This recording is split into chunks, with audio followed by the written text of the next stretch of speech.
স্বরাষ্ট্র উপদেষ্টা মহোদয়, আলহামদুলিল্লাহ আমরা ওনার সাথে আমরা সাক্ষাৎ করব এবং আমাদের তিনটে দাবি মানা পর্যন্ত আমরা তিনটে দাবি গ্রহণ যতক্ষণ পর্যন্ত হবে না,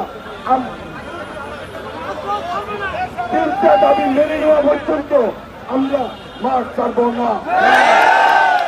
একটা দাবির যদি কম হয় আমরা মাঠ ছাড়ব না। সর্বপ্রথম আমরা বিহীন আদালত, সিভিল কোর্ট, বিধি সমাবেশের কোর্ট যারা আমরা চাকরিচ্যুত হয়েছি প্রত্যেকের চাকরিকে বহাল করতে হবে।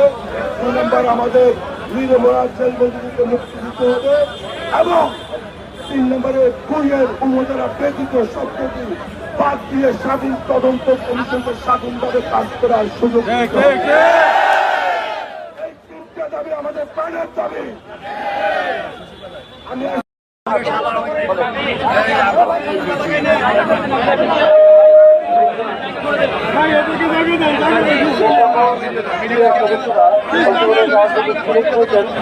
ওরা পুলিশ বাহিনীর সামনে একটু চলে আসেন, সেই ক্ষেত্রে আমাদের জন্য সুবিধা হবে।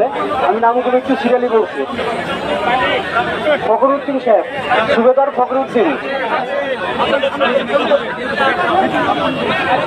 নায়েব সুবেদার তৌহিদ, নায়েব সুবেদার তৌহিদ, হাবিলদার মনিরুজ্জামান, হাবিলদার মনিরুজ্জামান, হাবিলদার মাহবুব, হাবিলদার মাহবুব, হাবিলদার মাহবুব, দেলোয়ার, দেলোয়ার, হচ্ছে আবু সাইদ, আবু সাইদ, রেজা মামুন, রেজা মামুন, রেজা মামুন, নাজমুন, নাজমুন, ইসাহাক, আচ্ছা আমাদের সর্বশেষ প্রতিনিধি হচ্ছে ফয়জুল ভাই। যে সকল সদস্যদের নাম বলা হয়েছে উনি আমাদের পুলিশ বাহিনীর সামনে কিন্তু অবস্থান।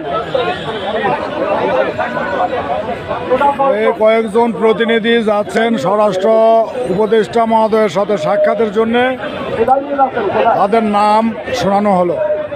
এনারা দুপুর 1টায় স্বরাষ্ট্র উপদেষ্টা মহোদয়ের সঙ্গে আমাদের 3টা ন্যায্য দাবি নিয়ে তারা আলোচনায় বসবেন। পরবর্তী আলোচনা না আসা পর্যন্ত শাহবাগ অবস্থান কর্মসূচি চলমান থাকবে। ধন্যবাদ।